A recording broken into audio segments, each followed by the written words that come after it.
ପୁରୁଣାର ପୁରୁଣା କଡ଼େଇ ଯେତେ ବର୍ଷର ହେଇଥାଉ ନା କାହିଁକି ଆପଣମାନେ ଯଦି ସଫା କରିବାକୁ ହଇରାଣ ହେଉଛନ୍ତି, ସଫା କରିପାରୁନାହାନ୍ତି, ତାହେଲେ ଆଜି ମୁଁ ଆପଣମାନଙ୍କ ପାଇଁ ଗୋଟେ ସୁନ୍ଦର ଭିଡ଼ିଓ ନେଇକି ଆସିଛି। ଦେଖନ୍ତୁ ଏଠି ଗୋଟେ ପୁରୁଣା କଡ଼େଇ, ଏଇଟା ଚୁଲିରେ ବସୁଥିଲା। ଏଇ କଡ଼େଇଟା ମାନେ 20-30 ବର୍ଷର ଏଟା ପୁରୁଣା କଡ଼େଇ। ଦେଖନ୍ତୁ ଏଠି ମୁଁ ହାରପିକ୍ ପକେଇ ନେଲି, ଲାଟ୍ରିନ୍ ସଫା ଯେଉଁ ହୁଏ ହାରପିକ୍ ପକେଇ ନେଲି। ଦେଖନ୍ତୁ ଏଠି ଆଉ ବ୍ରଶରେ ତାକୁ ଏବେ ମୁଁ ଘଷି ନେଉଛି। ଦେଖିବେ କେତେ କଳା କଡ଼େଇଟା କେତେ ପରିଷ୍କାର ହେଇଯିବ। ତ ଏଇ କଡ଼େଇଟା ଚୁଲିରେ ବସେ, ସେଥିପାଇଁ ବହୁତ କଳା ହେଇଯାଇଛି। ଆଉ ଦେଖନ୍ତୁ ଏଠି ସୋଢ଼ା, ଖାଇବା ସୋଢ଼ା ଏଠି ମୁଁ ପକେଇ ନେଲି। ଦେଖିବେ ଏବେ କେମିତି ଫେଣ ଫେଣ ହେଇକି ସବୁ ବାହାରିବ।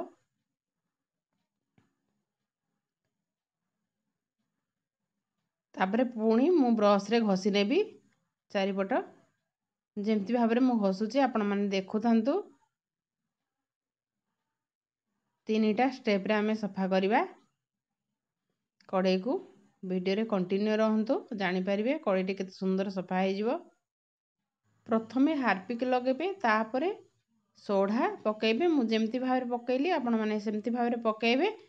ତାକୁ ଅଧଘଣ୍ଟେ ପର୍ଯ୍ୟନ୍ତ ଛାଡ଼ିଦେବେ। କଡ଼େଇକୁ ଏମିତି ଘଷିକି ଛାଡ଼ିଦେବେ। ଯଦି ଆପଣମାନେ ରାତିରେ କଡ଼େଇକୁ ଏମିତି କରିକି ଛାଡ଼ି ଦିଅନ୍ତି, ସକାଳୁ ଧୋଇ ଦିଅନ୍ତି, ମାଜି ଦିଅନ୍ତି, ତାହେଲେ ଦେଖିବେ କଡ଼େଇଟା ଆହୁରି ପରିଷ୍କାର ହେଇଯିବ। ତ ମୁଁ ଅଧଘଣ୍ଟେ ମାତ୍ର କଡ଼େଇକୁ ରଖିଲି।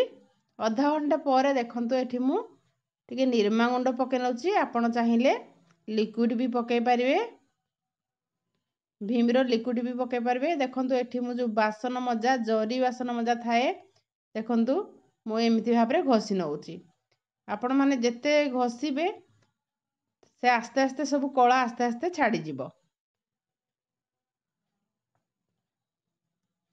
ଆପଣମାନେ ଗୋଟେ ଥର ଘଷିବେ, ଧୋଇବେ, ପୁଣି ଗୁଣ୍ଡ ଟିକେ ନିର୍ମା ଗୁଣ୍ଡ ପକାଇବେ, ପୁଣି ଘଷିବେ। ଦେଖିବେ ଯେତେ ଥର ଘଷୁଥିବେ ସେତେ ଥର କଳା ପାଣି ବାହାରୁଥିବ, ଆସ୍ତେ ଆସ୍ତେ ସବୁ କଳା ଗୁଡ଼ା ସଫା ହେଇଯାଉଥିବ।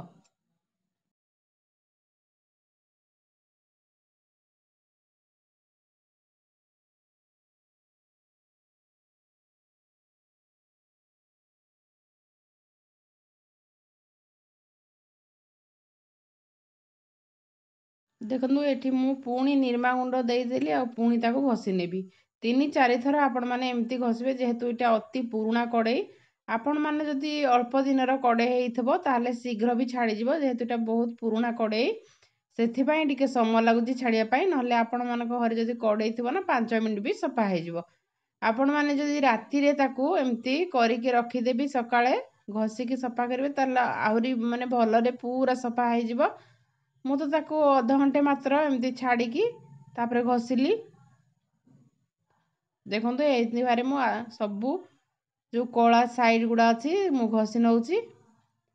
ଆଉ ଦେଖନ୍ତୁ ପୁଣି ଆଉ ଗୋଟେ ନିର୍ମା ଗୁଣ୍ଡ ଦେଇଦେଲି। ମୁଁ ପୁଣି ଏବେ ଘଷି ନେଲି। 3 ଥର ମୁଁ ନିର୍ମା ଗୁଣ୍ଡ ପକାଇକି ତାକୁ ଘଷିଲି।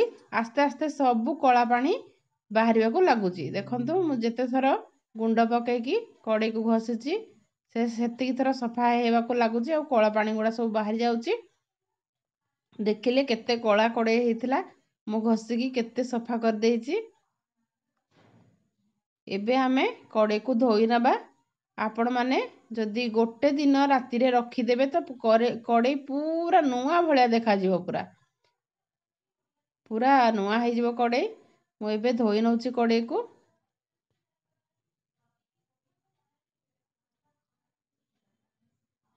ଆଉ ଦେଖନ୍ତୁ କଡ଼େଇ ମୋର କେତେ ସୁନ୍ଦର ପୁରା ସଫା ହେଇଯାଇଛି। ତ ଆଉ ଗୋଟେ ଥର ଯଦି ମୁଁ ହାରପିକ୍ ପକାଇଦେବି ତାହେଲେ ପୁରା ସଫା ହେଇଯିବ।